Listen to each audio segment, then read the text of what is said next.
Hi, everybody. Today is our podcast day, and I'm super excited to have Marisa Delhay here. Marisa, hi, welcome. Hi, thanks for having me. How are you today? I'm good. The freezing rain was quite the wake up this morning, but I know. otherwise pretty good and toasty inside. So, Yes. Well, by the yes, time this airs, hopefully we won't have any more freezing and we'll be in the warmer weather. works for me. Yes. Why don't we start with an introduction? Who are you? What do you do? Where are you from? Sure. So I'm Marisa Delhay. I'm the owner of the Teach at Home Mom LLC, which is the creator of the Teaching Tote. A teaching tote is a play-based learning kit full of everything that you need to teach and learn about a topic for 2 whole weeks. So it includes things like toys, games, sensory bins, crafts, books, and it's all hands-on and engaging. And essentially, the idea is that it takes all of the guesswork out of both toy rotation and implementing a play-based learning environment at home. And that was the original idea, was that it would be for at home for stay-at-home parents. But really, as with any idea, and I'm sure you can attest to this in your business as well, it evolves. And so more applications of it really kind of bubbled up over the years. And so I've had like in-home daycare providers, preschools, after-school program coordinators, coordinators, Girl Scout troops, grandparents on the weekend because they don't have toys at their house, but they want to play with the kiddos. And I have a discount for that, by the way. So yeah, so that's what a teaching tote is. I'm sure I'll talk about this a little bit after, but when it first started, it was just here, me and Hookset alone. But we've expanded a little bit. So I'm sure we'll get into that after. Yeah. Well, tell me more. How Oh, I'll did tell you you find now. your way? Yeah, Yeah. how did you find your way to this? Oh, right. And Okay. So I have my degree in elementary ed. I went to Bridgewater State in Massachusetts, and then we moved up here to New Hampshire.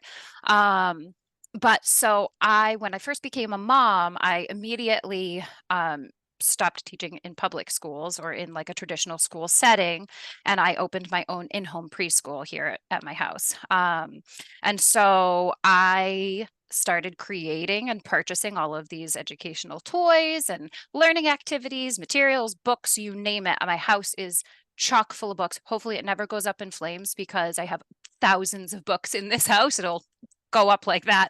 Um, but so uh, pretty early on in that journey, I kind of realized the importance of toy rotation in terms of engaging kids, keeping them interested.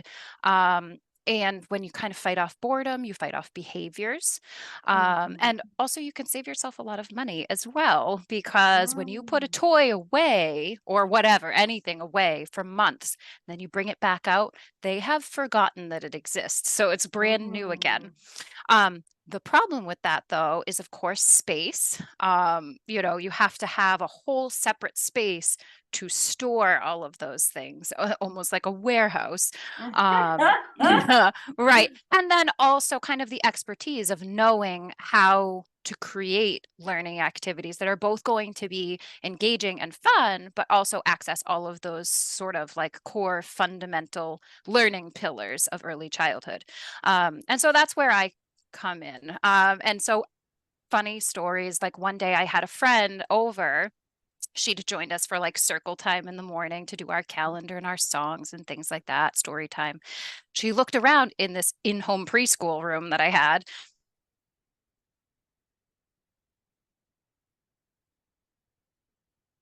Oh my gosh, all of a sudden your sound is gone.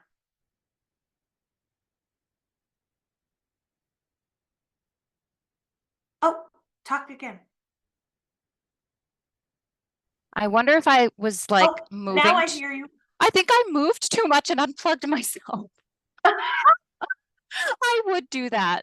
Okay, you can still hear me now?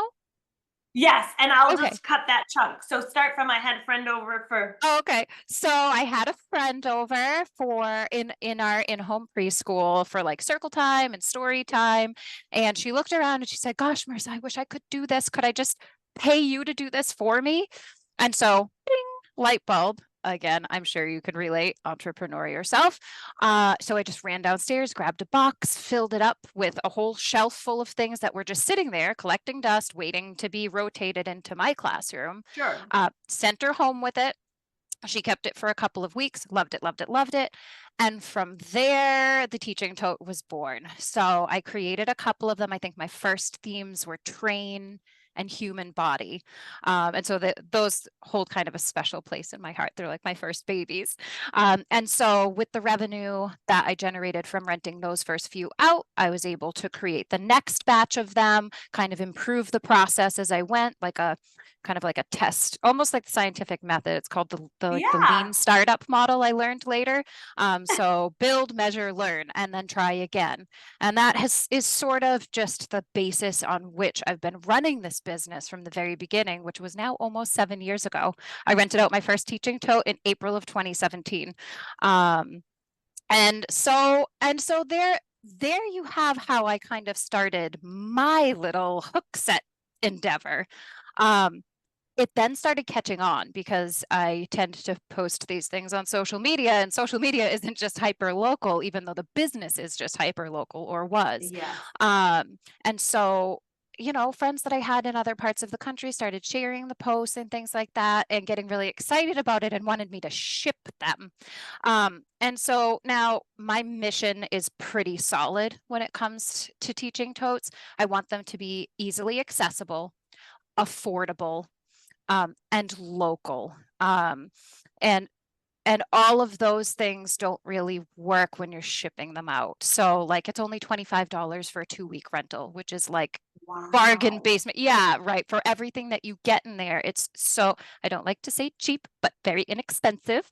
But if you were to mail something out that's like 20 pounds, it would double the cost of the rental. So not to mention the like the heartache that would come with like getting things, you have to mail it out, you got to mail it back, check and make sure nothing's missing.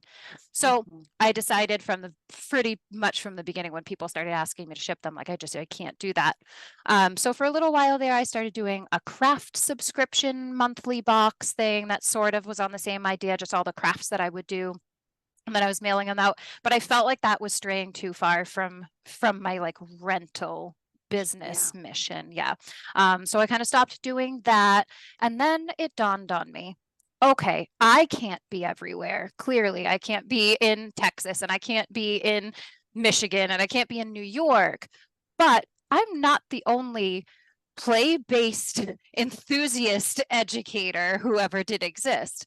And I'm Definitely certainly not. not, yeah, and I'm certainly not the only mom who has a basement full of toys, specifically educational toys, and loves making sensory bins and sensory trays and, has 100,000 books on every single theme. So I said, well, self, what if you were to train someone else, not just to make those, but also kind of walk them through and mentor them through like the whole process of becoming a business owner. Specifically, when you've gone to school to be an educator, you don't learn about writing contracts. You don't learn about customer service and relations. You don't learn about the legal considerations or the accounting and financial stuff that comes along with being an entrepreneur. So that was end of 2021. I started onboarding what I call specialists. And so now if you live in New Hampshire, Massachusetts, New York, Michigan, Illinois, Wyoming, or Texas, you can rent a teaching tote, depending on where you are in the state. That is amazing.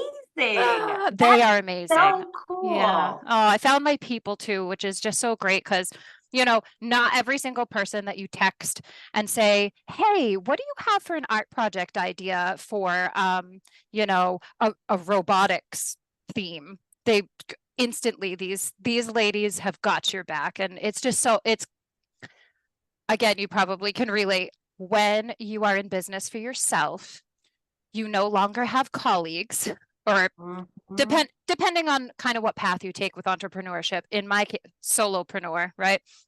Yeah. Which can be a great thing, right? Also, not having a boss and being your own boss can be a great thing. But it also can be a super overwhelming and lonely thing. Lonely. Um, Yes, yeah, totally. I yeah, can totally yeah. relate to that. Especially in real estate, there's so many of us. So you would Right. think, oh, it's not lonely, Yeah.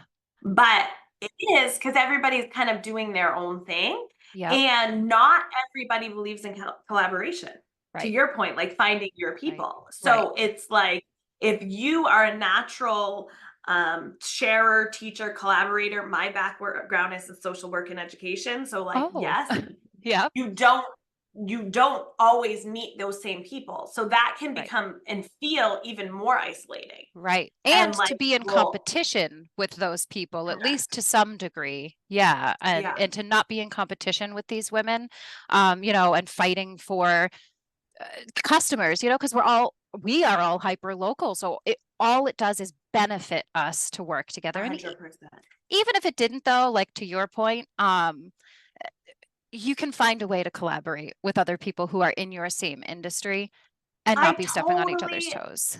I mean, you just hit on such an important point that I just want is like, I Mm. totally agree.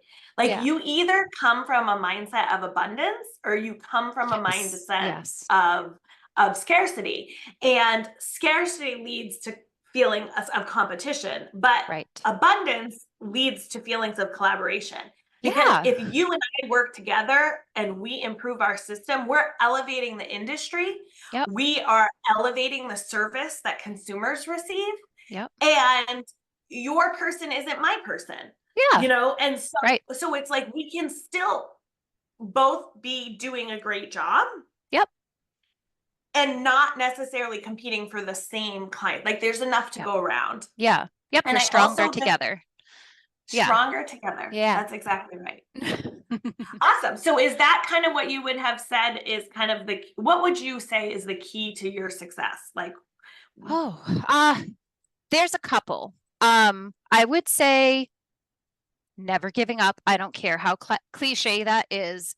But there's in the path to entrepreneurship, there are so many roadblocks and so many hurdles, and it would be easy to take the very first one as a sign of, oh, this isn't meant to be. And honestly, I don't believe that. After a while, you probably, depending on the industry or yeah. whatever, you might have to pivot, or you might have to like just decide on a different path. Like maybe it isn't for you. But I would say the biggest path to my success has been seeing those challenges as an opportunity for growth, to learn something from that Mhm. terrible thing that happened or that scary thing I had to do to step outside my comfort zone and being like, okay, well, if I survived that, if I could do that, I can do the next thing. Um, so Mhm. that, and it's probably a different key, but we're going to just call it the same key. It's a really big key. Um, Leaning into help and a support system, like realizing that you truly can't do it all because those hurdles that we speak of are much bigger and scarier when you think you have no choice but to do it yourself. Mhm. So like leaning into local foundations and organizations specifically for female entrepreneurs has been a game changer. Because I would say that first year, like 2017, I had no idea what resources to Mm. access. And so I kind of like white knuckled it. It was just like, all right, all caution to the wind. Let's just like, I don't know, make a Facebook page. And I operated without a website for like 2 years. Like website, it was an important step Yeah. to get a website and a professional email address and all of those things. But Mhm. they didn't occur to me until I reached out to the SBDC, which is the Small Business Development Yeah. Center, and the CWE, which is the Center for Women in Enterprise. And not only did they connect me with so many different advisors and webinars and trainings and networking events, but also just kind of like planted seeds like, oh, Marissa, here's how you could do this. um, Mhm. and, I met my lawyer through the SBDC, and there've been funding opportunities to make that not so overwhelmingly expensive. I mean, so yeah. Yeah, I mean, I think, God, so many things I could respond to. The Sorry, first I is the talked so obstacles. fast. Oh, that's okay. I do too. Yeah. So the first is the obstacles. I always think of that like the universe or whatever your spirituality is like, Mm, how bad do you want this? Like, Right. what work are you willing to do, right? Like, with great risk comes great reward. Like, Yeah. you have to be able to fight for it. And if it was easy, everybody would do it. And if Yeah. it, like, so I think, and to your point, you learn from each of those obstacles. You learn about yourself, you learn about what you want, you clarify your mission. Yes. Like, you have to kind You of do gain all of those confidence. things. Yeah. Yeah. Confidence, and I think having the vision is Mhm. what's super important there. Is Yeah. like, if you have that vision in your mind, there's a way forward. Recently, Yes. I was laughing with my brother-in-law, and I'm like, I am just like that eternal, when they joke with kids, right? Mhm. Like, oh, what do you want to be? I'm going to be an NBA star. And we tell them, like, you can be anything, but then you grow up and they say, like, no, you couldn't. I still have that, like, I could be an NBA. I'm 5 feet Yeah. and, Oh. like, I've never played basketball in my life. And I'm not, but what my point is that, like, if you want something, there is a path to get there, or Yeah. there is a way to kind of get there. And you either come into the situation thinking that's never going to happen for me, or Yeah. you come into the situation saying, I'm going to do what it takes to Mm. make this happen for me. And Yeah. then throughout that journey, you determine, okay, am I willing to do X? Am I Yeah. willing to do Y to make Yeah. that happen? Is the goal, is the vision strong enough to Right. pull me through? And I don't think there's any shame in saying, no, it's not, right? Like, I'm not willing Yeah. to sacrifice X for that. But that's when, to your point, you pivot and you Right. say, okay, Right. it's a little different, or it's a little bit like this. And then to your point about, not knowing, Mm. right? Like, a lot of Mhm. people come to entrepreneurship because they're not, because they're necessarily passionate about entrepreneurship, but because Mm. they're passionate about something else that they're looking to share.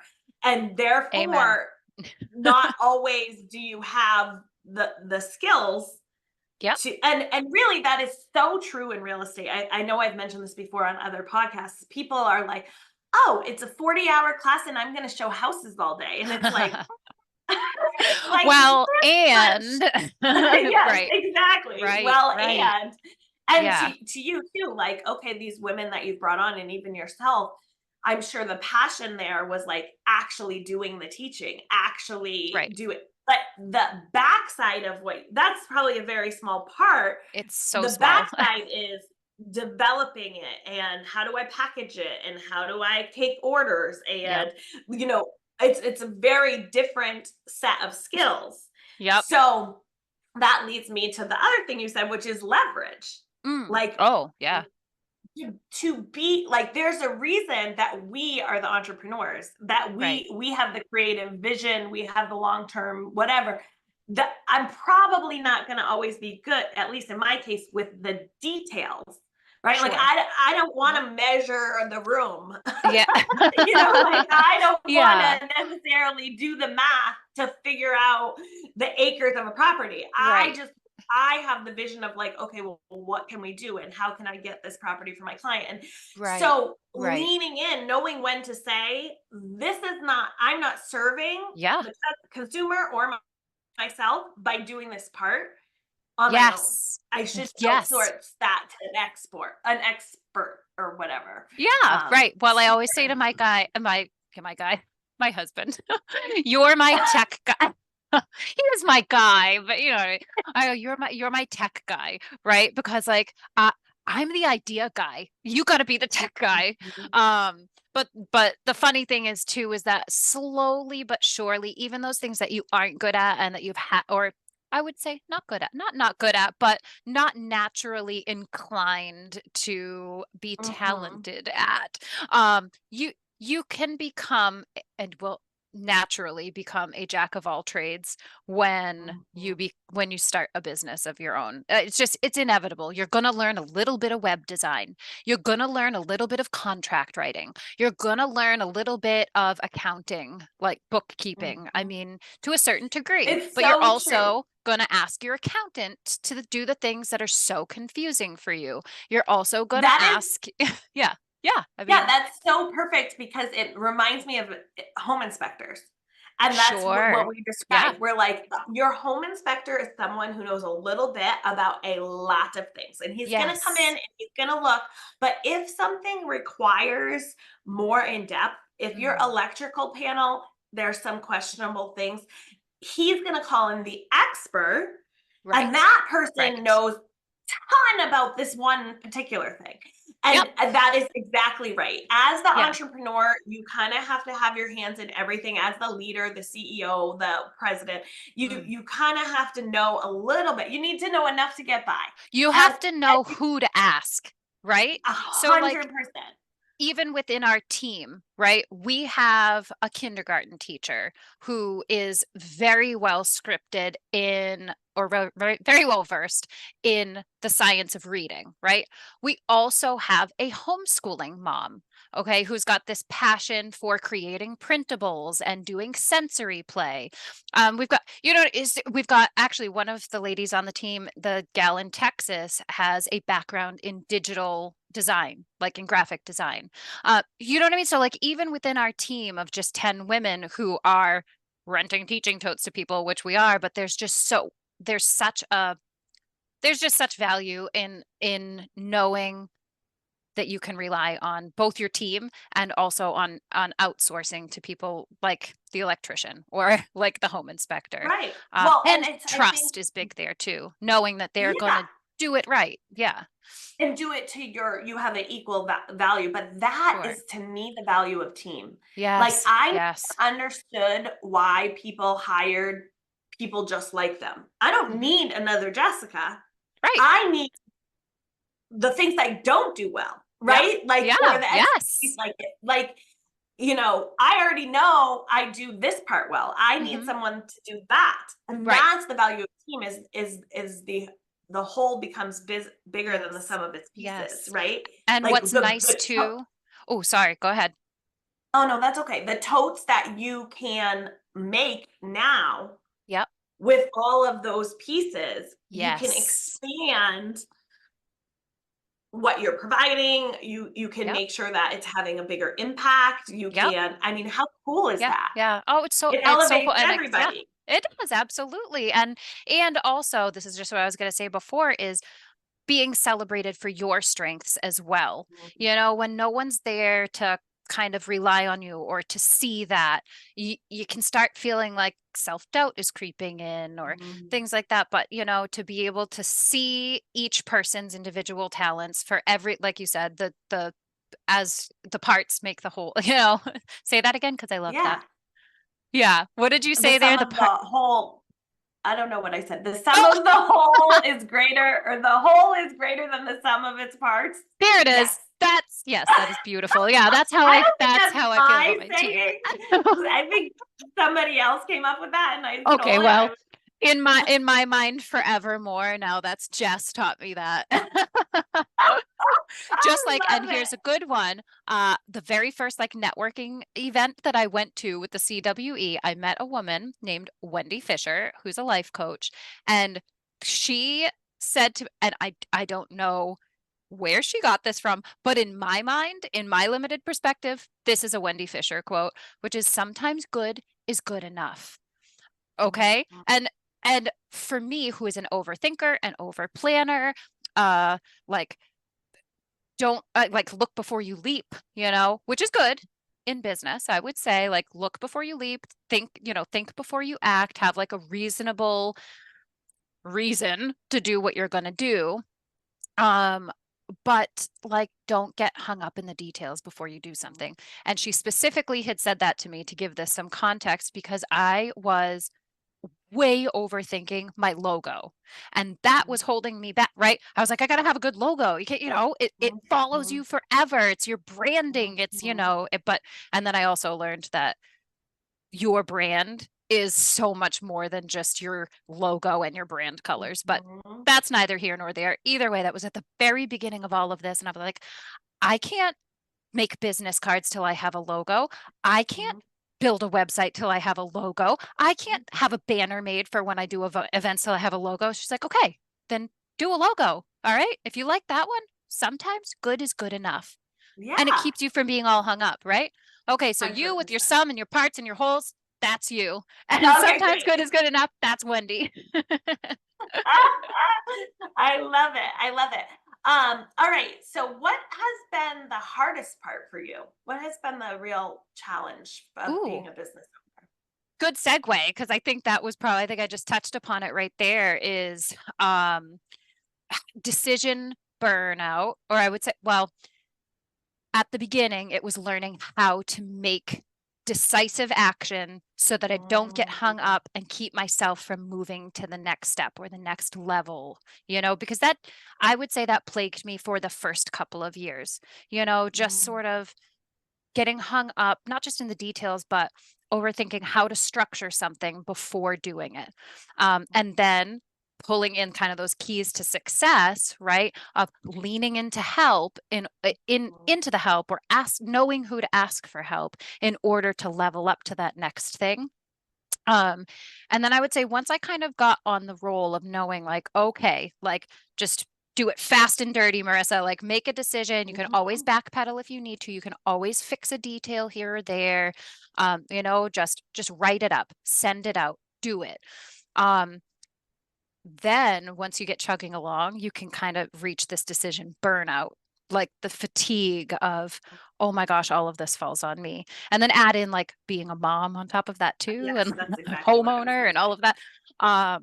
But so that is something that can really be challenging to manage, Mhm. I would say, Yeah, as a CEO. it is too. And the more that your business grows, Yeah, I more just want to money, more like harken problems. back. Yeah, the more decisions, right? And the Yeah. more pressure to make the correct decision. I think Yes. at the beginning, you're kind of throwing spaghetti at the wall. At least that's how, well, Yes. let me try this, and Yes. let me try that, and da da da Oh, da. yes. But then as you grow, as you've developed a base, now you have clients or consumers that are relying on you. They have Yep. a Yep. vision of you and you need to maintain that.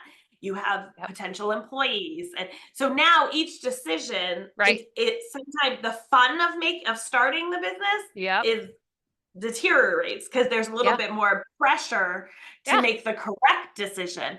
Yeah. And so to stay in that mindset, and I think that my growth as a entrepreneur has really Mm, informed how I parent.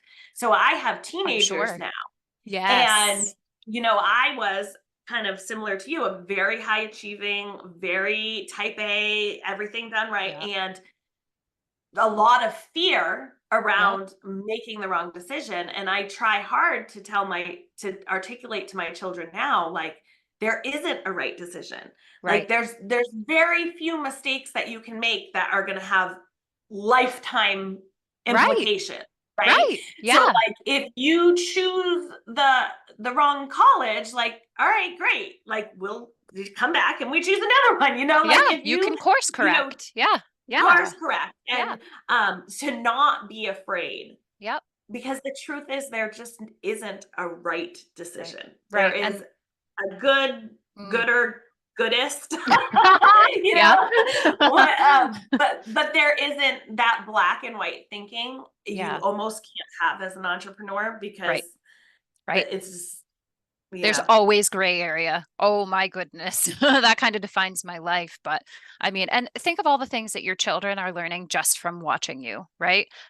Once we log off, I'm going to have to ask you questions about what it's like to parent teens, It's not because fun. I'm like No, I'm just coming up kidding. on it. Oh, well, I mean, bigger kids, bigger problems. They say I never really liked that, but there's a certain amount of truth to it. They're different. It's just so different. It It's goes from totally being different, and I physically don't. demanding to being emotionally taxing. Correct. But Yeah. there's also different rewards. Yeah, I mean, when they're totally. little and Yes. they snuggle you and they love you, Yeah. and Yeah. now, when my teens snuggle me, they're bigger than me, It's like you Right. can't just protect them. Right. But it's also super, super fun for the four of us to have like adult conversations, right? Like Right. they have Right. opinions Yeah. about the world, Yeah. Yeah. and Yeah. you Crazy. can't just say, well, no, that's wrong, don't put the pee in your nose. You have to be like, oh, well, that's a different thought about that. Yeah. Like, Funny. Oddly specific example, because that literally happened at my house, but the pea was a black bean. So, but yeah, yeah, it is. It's fun. And also being able to enjoy, like fun time that's more aligned with like what you actually find fun. So like we started Correct. playing chess and playing board games and stuff with our 11-year-old, but not like Candyland and Shoots and Ladders, you know? So it's like Yes. actually so fun. Totally. Yes. To be But, and continued. I think that is related to entrepreneurship, specifically for women, Yeah. as Oh yeah. a lot of women find their way to entrepreneurship Yeah. because of their children, Yeah. because, or I did. that's the catalyst. Yep. Because corporate America Yep. doesn't really fit It, with it the does not way. the schedule. Yeah. No. It doesn't fit the schedule, it doesn't fit the expectations, it doesn't offer a lot of freedom. So Yeah. I feel, and I don't know how old you are, but our generation, 38. it's like I my don't care. grand my grandmother, they just stayed home, right? And then Right. my mother, it was like go to work and have a career. And we were this first generation, Right. that was like, hey, guess what? You can do it. You can do both. Both. Right. And you're like, Yeah. You awesome, can I have can it do both. all. And Yeah. then you're like, wait, who's doing both? Like, Yeah. do we have an example? How does that work? And you spend the Right. whole first 18, 25 years of your life envisioning this career, this impact, this huge thing. Yeah. And for me, Yep. I always wanted to be a mom. Yeah. Like, Me I too. always wanted to be a mom. So I also had this vision of like this stay-at-home mom that was doing Right. educational Right. totes and was at every baseball game. And then it was like, wait a minute, there's Yeah. not enough There's only hours in the day. exactly. There's only And so like, much time and there's only so much mental capacity and space and correct. emotional fortitude for all of it. Yeah. Yeah. Yes. Yeah. So I think that's certainly what brought me to Mm-hmm. entrepreneur. I'm like, all right, there has to be a better way. Like, Right. there has to be Right. a way where I can make a better or bigger contribution, Yep. where I'm not forced into a mold. Yep. Yeah. Because I also think the bigger corporations get, the more they want you to just be to your point, Right. you're not celebrated for your uniqueness or Right. your straight. They just want you to do Right. this. So I was like, where can I make a bigger contribution, be Yeah. celebrated for who I am, and still never miss a field hockey game, and Yeah. still Yeah. be able to whatever. And I think that's true of a lot of women. They're Sure. looking Yeah. for a solution. And that's why multi-level marketing, network marketing is That's right. so, you see a lot of women. So, Yep. Yep. um, Because you can do a little bit of all of it. Yeah. a And little bit of all of it. question for you. When did you make your move out of corporate world and into Yeah, working for yourself? um, that is so funny. I just hit my 7-year in no 6-year Oh, anniversary, 6 years complete. So I'm going into my year oh, 7. oh, Um, oh, funny. Oh, so we're right around the same 7-year yes, mark. that's Oh, why I was laughing when congratulations. you had Oh, said it. So, um, and I think it is, and again, I'm not to turn it around and make it about me, but it's about you. I love you know, it. my parents are very much, my mom was at the postal service her whole career, almost, Oh, wow. except the very Yeah. beginning.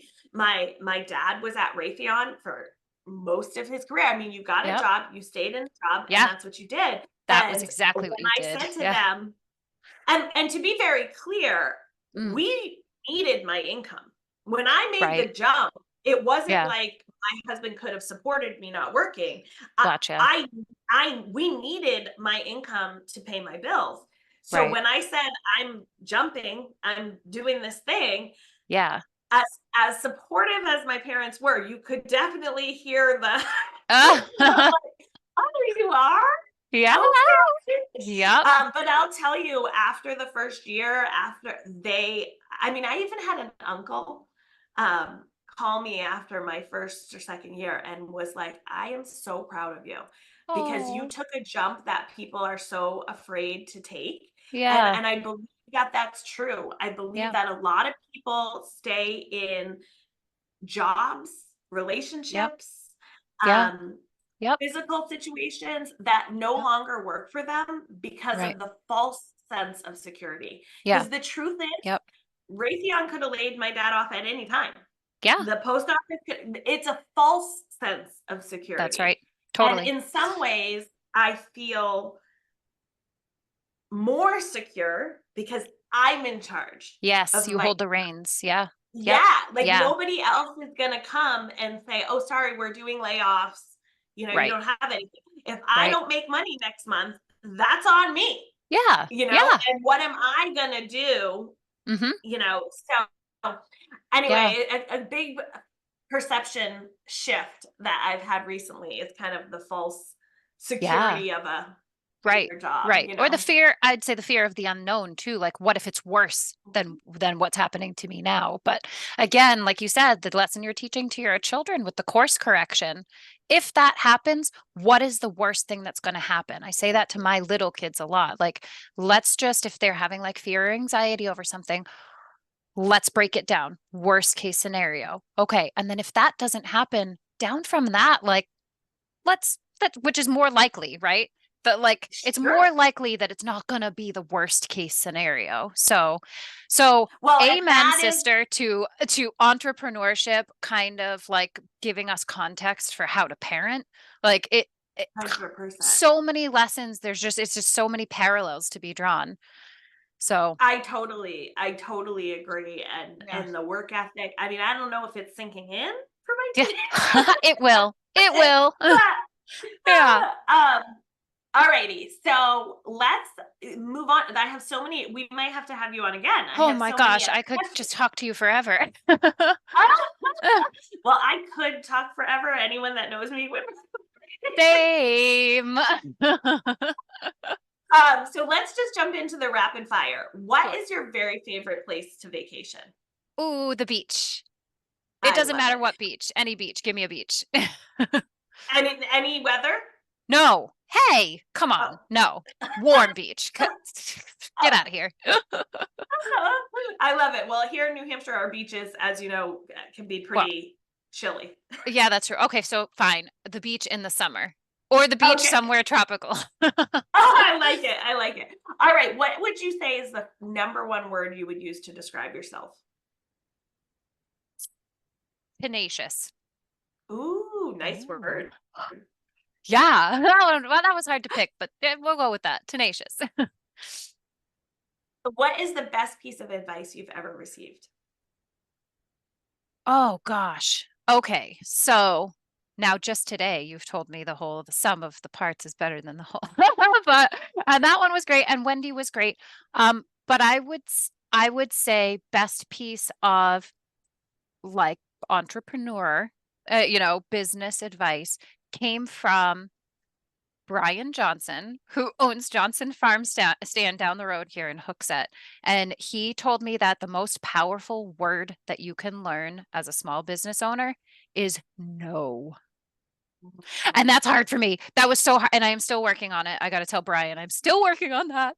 But it was just, in kind of like this flippant off the cuff conversation that we were having. I was in there buying like maple syrup for Christmas presents for people or whatever. Mm-hmm. And we got to talking about his parking lot and how he had been asked to sell Christmas trees. And, you always feel as a business owner like it's your responsibility to say yes, right? The customer's always right. You got to say yes. Someone wants to collaborate with you, you got to say yes because it's an opportunity for growth. Someone wants you to donate to whatever, you got to say yes because if you don't, then what does that say about you? But the thing is, Mm-hmm. and this is just me personally and professionally, saying no feels so bad to me. Mm-hmm. Like you gotta say yes. So he got my gears turning just with that simple statement that he probably didn't even necessarily realize it was gonna change kind of my like way of thinking. But learning to say no and learning to prioritize and learning that like me and what I want to do is important too. This is supposed to be rapid fire. I'm sorry.